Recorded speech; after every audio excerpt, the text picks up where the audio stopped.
Hello students, welcome back in SST class.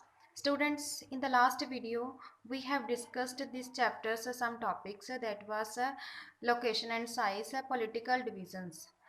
In the location and size, we learned that the mainland of India extends between latitude 8 degree 4 minutes north and 37 degrees 6 minutes north and longitude 68 degrees 7 minutes east and 97 degrees 25 minutes east.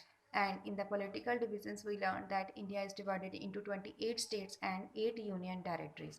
And in this video, we will discuss the topic that is physiographic, physiographic divisions of India.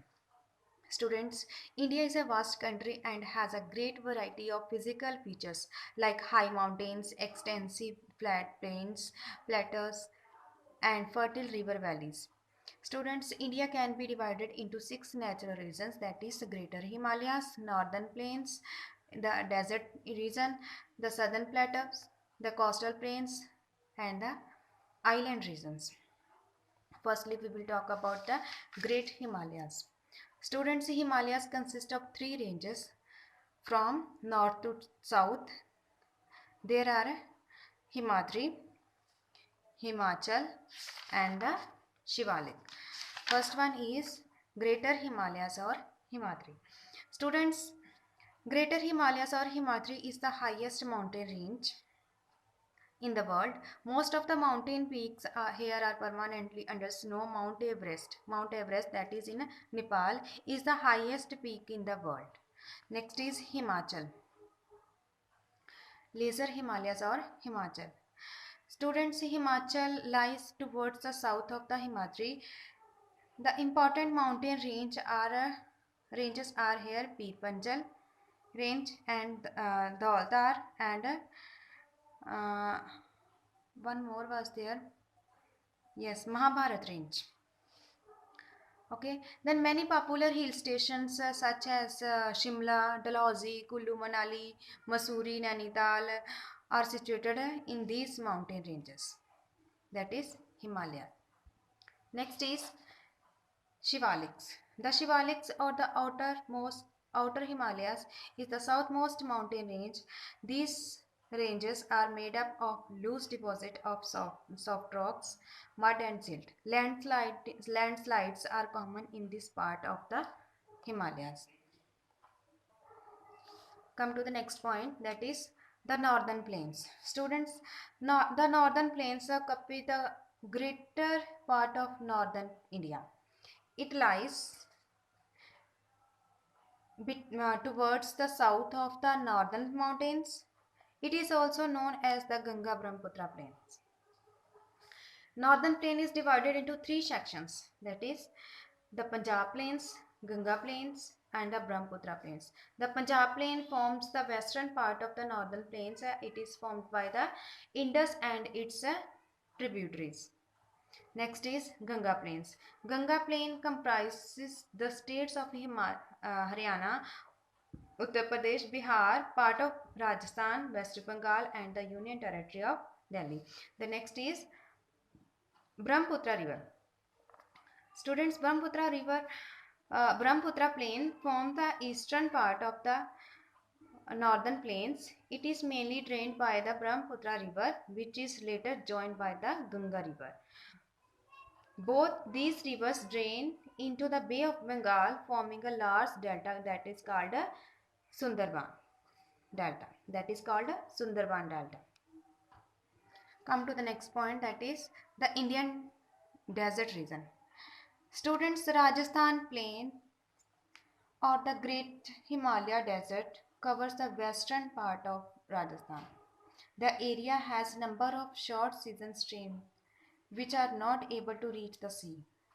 The land generally is rocky and sandy here. Our next topic is the Southern Plateau. Students, the Peninsular Plateau are located towards the south of the Northern Plains. It is roughly triangular in shape. Students, here the Narmada River divides the entire plateau region into 2 parts. First is Central Highlands and the second is Deccan Plateau. It is written here Eastern and Western Ghat. First one is the Central Highlands. Students, the Central Highlands form the northern part. They have a series of plateaus such as Malwa, Bundelkhand, Bhangelkhand and Chota Nagpur. These plateaus are made up of hard rocks. All the rivers from the Central Highlands join the Jamuna and Ganga from the south. Next is the Deccan Plateau. Students, here is written Eastern and Western Ghat. The Deccan Plateau extends from the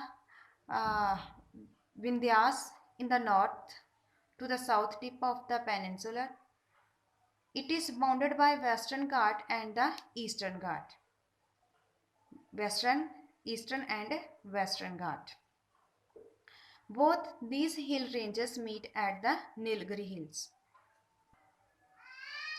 Eastern and Western Ghat. The Eastern Ghat stretches from Mahanadi Valley to Nilgiris in the south. These are discontinuous. Then the next is Western Ghats. Western Ghats stretch from the Tapti River to Kanyakumari and the Western Ghat are continuous. These are discontinuous and these are continuous Ghats. The next topic is the coastal plains. Students, coastal plains are the area between the land and the sea. The Deccan Plateau is surrounded by narrow coastal plains on the east and west. The western coastal plain is the thin strip of coastal plain with a width of 50 km between the Arabian Sea and the Western Ghat. Our today's last topic is the island region. Students, apart from several islands found along the coast of India, there are two main groups of islands. One of them is Lakshadweep Islands in the Arabian Sea, that is in Arabian Sea, and the other is the Andaman and Nicobar Islands in the Bay of Bengal. Lakshadweep Islands, these islands lies in Arabian Sea about 300 km away from the Kerala coast, and the Andaman Nicobar Islands, these are located in Bay of Bengal. They are made up of 233 small islands. Okay, then this was the chapter about physical divisions of India. Okay, thank you.